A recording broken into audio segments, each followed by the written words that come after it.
Hello everyone.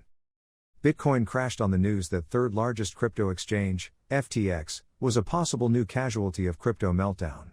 But it appears that this crisis is not just a local crypto affair, it had a very real impact on the equities market and might cause a domino effect that goes well beyond crypto. Let's talk. FTX meltdown apparently started with tweet from CEO of Binance Zhao, the largest crypto exchange.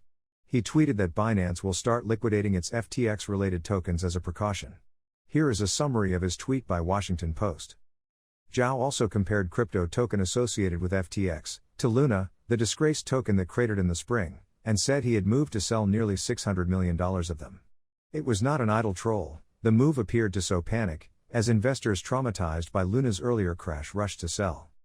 Market reacted with massive run on the FTX, resulting in crippling liquidity problem. There were reports of difficulties with moving assets from FTX exchange.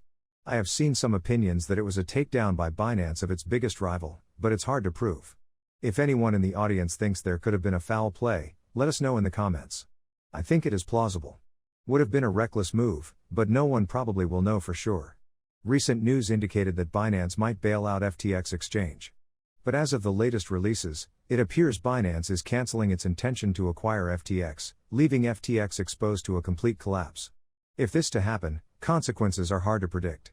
List of investors who might potentially lose money includes celebrities like Tom Brady and investment giant BlackRock.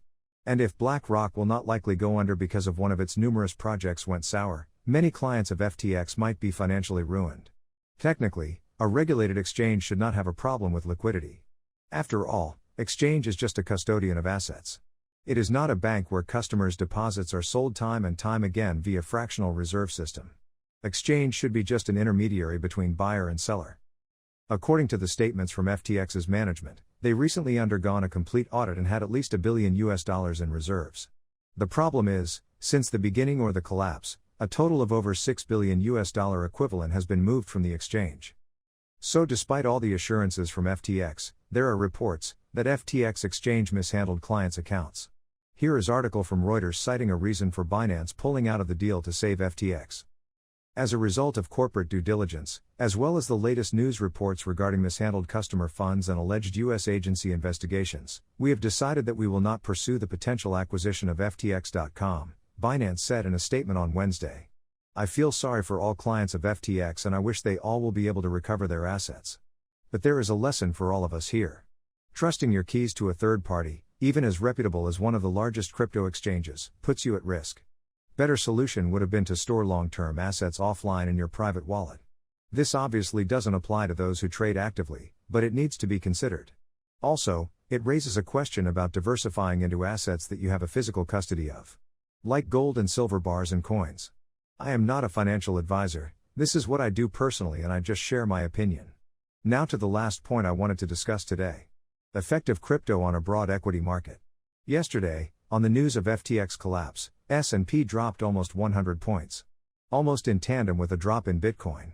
This leads me to believe that if we have a major fallout from FTX exchange crash, it's best to take some precautions to protect your assets or to play more defensively until everything settles.